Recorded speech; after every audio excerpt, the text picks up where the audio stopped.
storyteller is Kat. She's taking us home this evening. Kat dreams of one day being picked up by the mothership and whisked back to her original planet, a place run by dogs, where everything makes sense and treats are plentiful. Please welcome our last storyteller of the evening, Kat.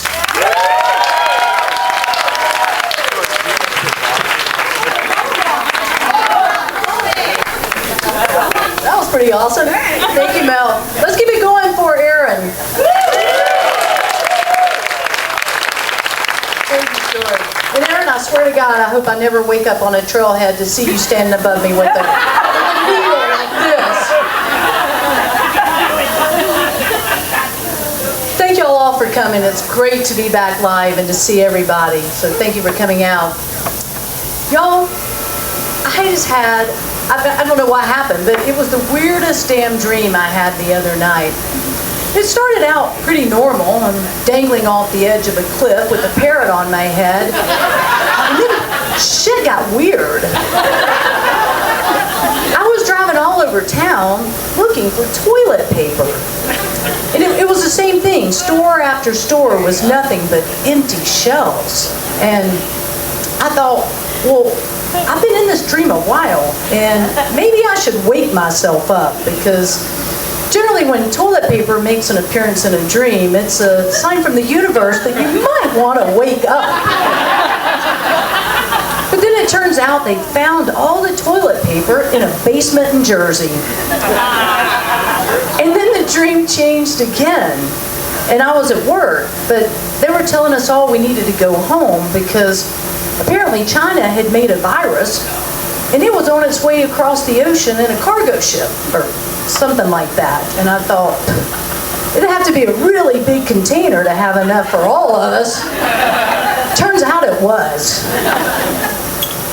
Yeah, so I went home, and I bathed in a tub of sanitizer for weeks on end, which unfortunately wasn't as fun as it originally sounded.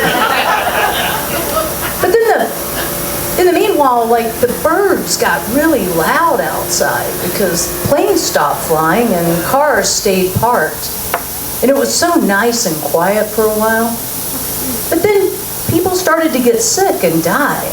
But fortunately, since it was a dream, the amount of people affected was just ridiculously higher than anything that could ever happen in real life. But since the air outside was contaminated, we all had to stay inside, where we watched a whole lot of TV and ate 24/7. Periodically on the news feed, this gelatinous, gross, orange blob would float across the stage. I thought, ew, that's probably what's making us all sick. Then the blob said that we should drink Clorox and eat some horseworm medication. I was like, even in a dream, man, you know bullshit when you hear it. So after what seemed like forever that we had been under house quarantine, I was now suddenly out and about again. You know, I was at the store, I was at the gas station, but wherever I was now wearing a mask. And not like a sexy, cool Mardi Gras or Lone Ranger mask. It was just like a surgical mask. But not everybody was wearing one. And I found myself running away from those people that were not wearing masks, which was completely counterintuitive. Well, it all culminated in an encounter at the Ace Hardware on 22nd Street. Because why wouldn't it?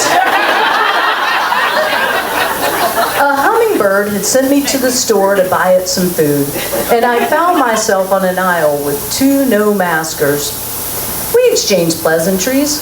I told them they needed to put on some damn masks, and they called me a liberal dipshit. Game on. I offered that perhaps they were just completely selfish assholes. And the wife countered that she had a medical condition and couldn't wear a mask. Unfortunately, in this particular dream, I did not have access to a black hole I could just throw at their feet. So instead, I politely suggested that she was a liar and they both should probably go fuck themselves. For a moment, I had a fantasy that we would just move that whole conversation over to the outdoor power tool section. But then, like that, I was back in my car. And y'all, somehow a whole damn year had gone by. We had a new president.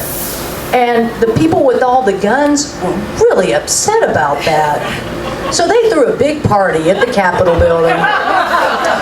They put on their finest animal costumes, their fake G.I. Joe clothing, and they carried ginormous signs boasting of their ignorance, for which was plentifully on display. But after a while, the party was over, and some of those people went to jail. Because even in dreams, y'all, justice is real. Finally, some super smart people had come up with a vaccine, and so we all willingly lined up to take it. No, we didn't. The no-maskers were sure that Bill Gates had hidden some sort of microchip transmitters in it, so they refused it. Even still, eventually the numbers dropped off enough of those people that were sick that we were able to fling off our mask and celebrate in the streets for like a week. And at that point, the dream kind of turned into a depressing sort of Groundhog's Day loop, where nothing really seemed to change and one day just bled into another. To be honest, I was becoming bored with the whole damn thing, and you know, it was like, this is never gonna be over as another year passed away. Then just as I was about to rouse myself awake, I saw something out in the distance that caught my attention. There was like a brilliant light shining, and I thought, well, maybe that's the bright side we've all been so desperately looking for. I didn't know what it was, but it beckoned me like a chihuahua to a festive sweater. As I got closer, I realized it was this pulsating, vibrating hub of energy, the likes of which I had never seen. This sense of joy emanated outward and just encased me like a warm hug.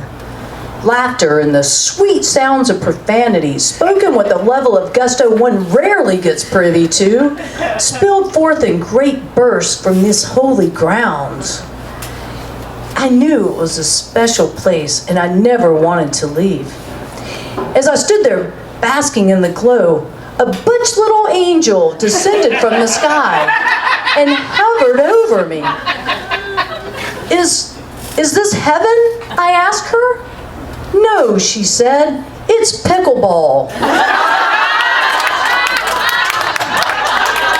And I knew then that everything had led me to this time and place. Everything had led me to this time and place. And I knew that we were going to be friends and play pickleball together forever. Our own merry band of troops. As a matter of fact, a merry band of lesbians descended from the bleachers and took me in as their own. And we frolicked on those courts, and we played, and we laughed, and we cursed with abandon. As I finally started to awaken from my long slumber, I couldn't help but remember 5 words that the angel had spoken that still echoed in my mind.